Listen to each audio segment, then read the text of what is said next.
왔다 갔다 하시는 분이 아니에요. 구약에서 천사, 다 그렇게 사자하고 하면은 천사로 봅니다. 천사 뭐. 아브라함이 왔던. 네, 거기도 천사.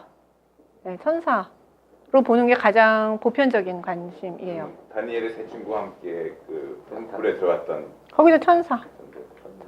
일반적으로 거기다. 그래서 거기는 특히 뭐 다니엘은 뭐 가브리엘이니 뭐 다 나오잖아요. 천사가 이름도 나오잖아요. 그래서 기본적으로는 천사라고 보고요. 거기서 예수님은 로 가져오기는 뭐 인자라는 표현 때문에 그 인자라는 표현이 인자 같으시니까라고 해서 그게 이제 꼭 예수님이냐 아니면 천사가 인간의 모습으로 나타났느냐 이제 이런 여러 가지 말이 많죠. 근데 분명한 거는 나중에 인자 같은 이가 올 것이다라는 표현도 나오거든요. 다니엘서에서 그런 거는 이제 예수님이 그 말을 따와요. 그러니까 인자 같으신 이가 올 것이다. 그러니까 그게 이제 미래에 구원할 메시아로서 인자 같은 이가 올 것이다라는 말을 하거든요. 다니엘서에서. 그러니까 예수님께서 그 인자 같으신 이에서 인자를 따와요. 그래서 내가 그 인자다라고 해서 본인을 표시할 때 자신을 인자라는 표현을 쓰죠. 그게 이제 다니엘서나 에스겔이나 이제 다니엘서에 얘기했던. 그럼 구약에서는 거의 예수님으로 보지는 않아요. 예. 근데 뭐 우리 일단 뭐 서적들 보면 예수님을 보는 분들도 많거든요. 그러니까 기묘라 뭐 묘사라 이렇게. 그거는 기묘라 모사라는 그건 이제 메시아에 대한 거니까 메시아에 대한 예언이니까 메시아에 대한 예언은 궁극적으로 예수 그리스도를 가리키니까 그거는 이제 그 예수 그리스도 예언은 거고 현현했을 때는 천사로 봐요. 예수님께서 그렇게 그 자리에 오신 걸로는 보지는 않아요. 예수님이 굳이 예수님으로 볼 필요 없다. 뭐 없죠. 예. 구약 관습에서는 그냥 다 천사로 봐도 전혀 이상 없고. 그러니까 사자라는 말을 쓰거든요. 멜레크. 그런데 사자는 심부름꾼이잖아요. 어떻게 예수님이 심부름꾼이 될 수가 있겠어요? 그래도 예수님을 심부름꾼으로 보는 건 조금. 보통 천사를 심부름꾼. 예, 아들이신데. 아들이 직접 보셨다. 아들이 계속 왔다 갔다 하셨다. 아드님이 계속 왔다 갔다 하셨다.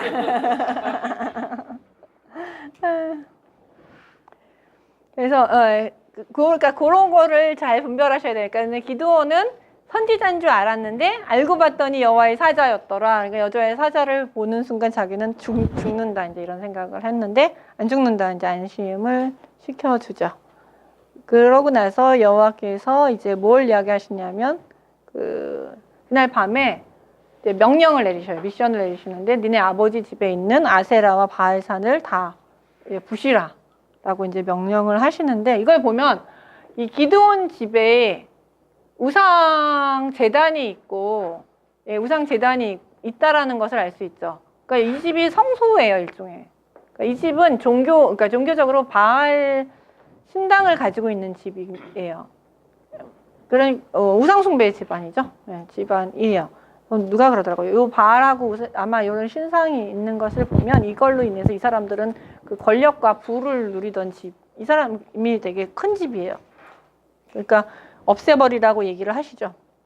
그러니까 종 10사람을 데리고 가서 밤에, 낮에는 무서우니까 밤에 이 일을 조용히 가서 하게 됩니다. 그래서 보는데 바알 제단이 없어지고, 이건 여러분 아마 잘 아시는 내용이죠. 바알 제단이 다 부서지고 아세라는 찍어서 이제 근데 그걸 나무로 이제 숫소를 다 태워버리는, 제단을 태워버리는 이제 그 제사 지내는 모습을 봤어요. 그러니까 여기서 보면 그 아세라는, 바알은 제단으로 되어 있고요. 아니면 상으로 되어 있고, 아세라는 나무예요. 기둥, 나무 기둥. 그러니까 보통 아세라는 이게 베어서 쪼개서 그 목재로 쓰는 경우가 많습니다. 네, 나무 기둥이 아세라예요. 아세라상을 찍고. 네, 찍고 그러니까 나무를 이렇게 베어버리는 그런 의미인 거죠. 그러니까 이게 무슨 일이냐 했더니 이제 너무 놀랬죠. 바알과 아세라, 자기네들을 지켜주던 신들이 다 없어졌다고 생각하니까 이거만큼 그러니까 이스라엘의 지금 바알과 아세라 이 상숭배가 이제 심각하다는 것을 이 사건을 통해서 보여주고 있는데 찾아요. 누가 했는지를 아주 찾을 때까지 찾다가 봤더니 요아스의 아들 기드온이 이제 이 일을 한 것을 알고 요아스에게 이제 기드온을 죽이겠다고 끌어내라고 이제 하니까 이때 요아스가 말을 되게 잘하죠. 바알이 너희가 바알을 위하여 다투겠느냐? 너희가 바알을 구원하겠느냐? 그를 위하여 다투는 자는 아침까지 죽임을 당하리라. 바알이 과연 신일진데 그의 제단을 파괴하였은지 그가 자신을 위하여 다툴 것이 아니냐.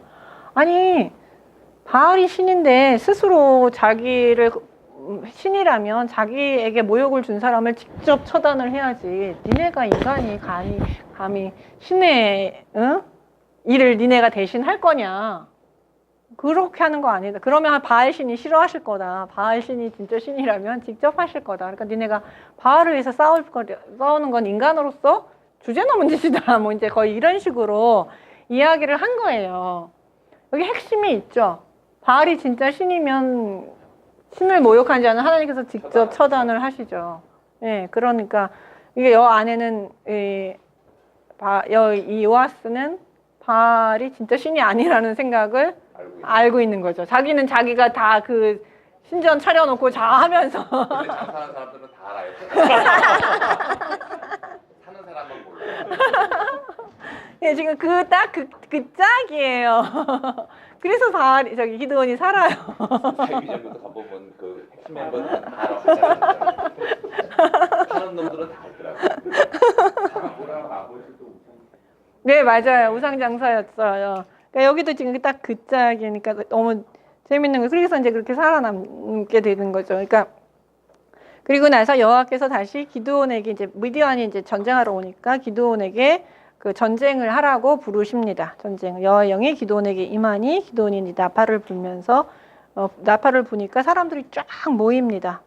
두루 보내서 모았는데 이스라엘을 구원하시겠고 그러면서 기드온은 여호와께 근데 이제 군대를 이제 전쟁을 하라고 모았는데 그래도 무서워요.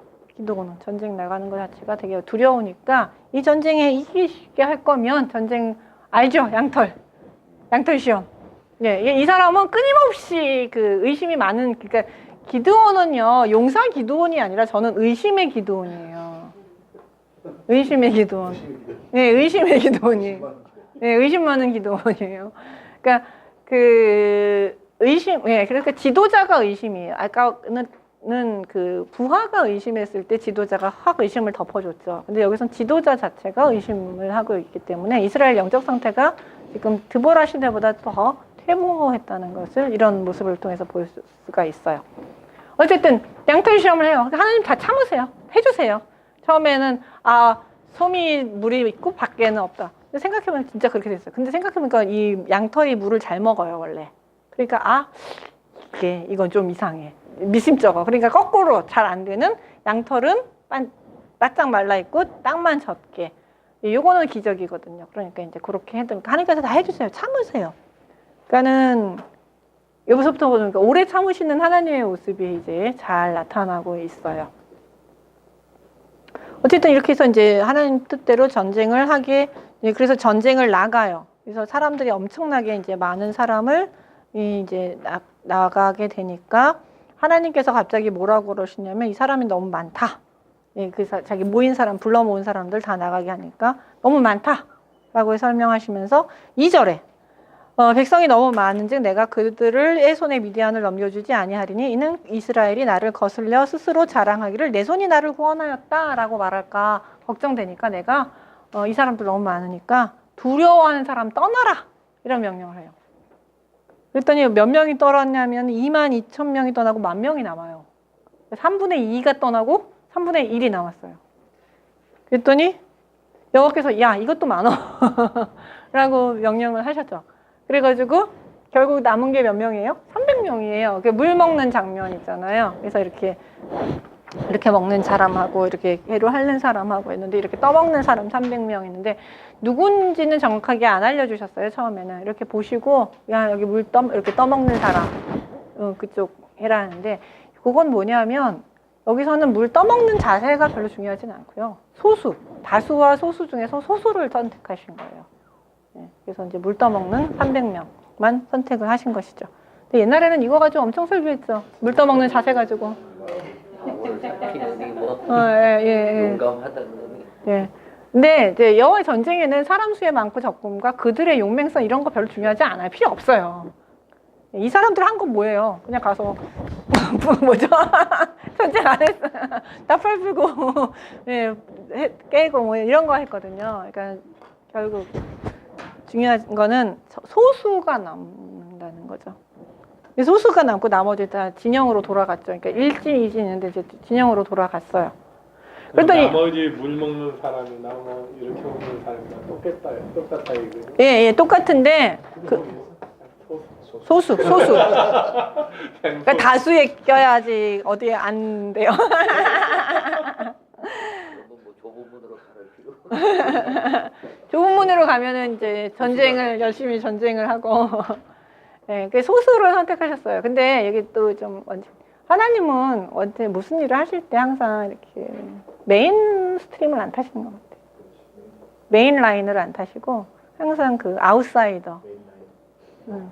메인 라인 아니고 항상 그 좁은 길, 옆에 그 곁길 아니면 주변인 이런 사람들과 예수님은 노셨고 그들과 함께 하셨고 그렇게 가라고 말씀을 하시는데 기독교인이 되면서 길을 쓰고 메인 라인으로 가기 위해서 우리는 애를 쓰고 그래서 큰 교회로. 어찌보면 그 소수가 진리의 길을 가는 게 그렇죠. 다수가 오히려 더 엉뚱합니다. 네, 넓은 그래서 천국으로 가는 길이 좁은 문이라고 하는 거는 어쩌면 다수가 진리의 길로 갔으면 하나님도 그 길로 가나 그렇군요. 네.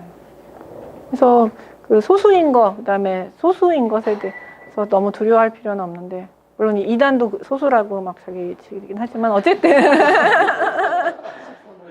네, 그렇지만 어쨌든 우리가 막 다 모든 사람이 축복받고 모든 사람이 그런 게 다 좋은 거다라고 얘기하는 그 길이 정말 옳은지 그른지는 우리가 잘 살펴볼 수가 있어요. 아니어도 그 옳지 않은 길로 다수가 옳지 않은 길로 간다 그래서 그 길로 가는 게 맞는 길인지는 아닌지를 우리가 좀 잘 살필 필요가 있는 거죠.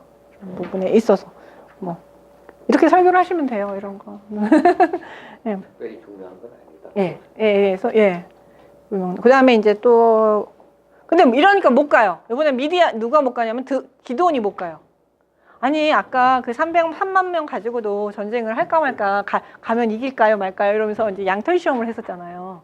근데 갑자기 3분의 1로 팍 줄어다가 그것도 이제 300명만 남았어요. 그러니까 아까의 몇 분의 1이 된 거예요. 100분의 1이 된 거죠. 갈 수 있겠어요? 못 가요. 그러니까 또 시험을 해요. 하나님께서 이번에 시험하라고 하세요. 그래서 뭐라고 하냐면 못 가냐? 그러니까 두렵냐? 예, 두려워요. 못 가요. 그랬더니 그러면 가서 그 진영 가서 한번 살펴봐라. 그러면 그 미디안 사람들이 하는 얘기를 듣고 네가 가라라고 하나님께서 또 한 번에 그 시험할 수 있는 그러니까 하나님의 뜻을 보여주십니다. 그러니까 진영을 갔어요. 한 사람 자기 부하 데리고 하나 가니까 둘이서 꿈 얘기를 하죠. 꿈 얘기를 하니까 그 보리떡이 하나 굴러왔는데 미디안 진영을 탁 쳐가지고 얘가 치니까 미디안 진영이 완전히 무너지더라. 이런 이상한 꿈을 꿨어. 그랬더니 한 사람이 그거 보리떡은 기드온이야. 기드온이 우리 진영을 다 칠 거야. 뭐 이런 식의 꿈 해몽을 해요.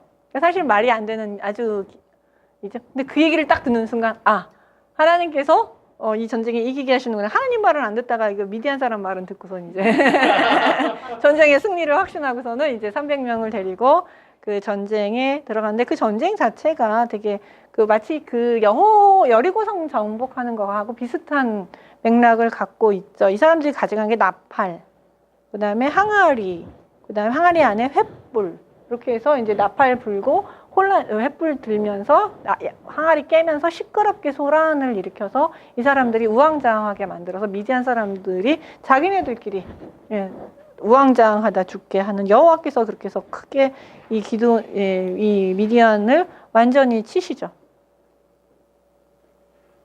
그리고 나서 이제 이렇게 이제 대체를 치고 난 다음에 다시 이제 여기까지가 여호와께서 이제 해주신 기본 전쟁이고 나머지는 잔당소탕을 해서 다시 이제 군사들을 불러서 이제 전쟁을 해요. 그래서 이제 여호와의 전쟁은 이겨요. 그 전쟁이 여기서 정확히 나타나는 사람 수의 많고의 적음에 있지 않고 전쟁은 여호와의 손에 있다는 것을 명확하게 알려주게 됩니다. 여기까지는 뭐 기드온이 그래도 뭐 믿든 안 믿든 하나님께서 이거 해야 된다 해서 이렇게 이게 기드온이 참 우리를 닮았어요. 네, 미디안 여기 드보라까지는 너무 잘해서 우리가 좀 따라가기 좀 어렵고 기드온 정도는 우리가 조금 왜냐하면은 우리가 잘 못할 때마다 하나님 앞에 계속 도와달라고 얘기하면 하나님께서 또 계속 참으면서 도와주시는 모습을 가지고 있습니다. 근데 여기까지는 이제 그래서 전쟁이 결국은 끝나면서 두 뱅백 스랩과 오앱까지도 잡아서 이제 죽이면서 이제 전쟁을 완성하게 됩니다. 기드온 미디안 전쟁이 이제 요단 동편에서는 첫 편에서는 완성이 돼요. 근데 8장으로 들어가면서 뭐가 나오냐면 요단 동편으로 넘어가요. 기드온이. 근데 요단 서편에서와 요단 동편에서의 기드온의 모습은 달라요. 장소가 달라지면서 그리고 이제 전쟁에 승리를 하면서 기드온이 되게 기고만장해지는 모습이 좀 드러나고 있어요. 그래서 좀 사람이 좀 바뀌어요.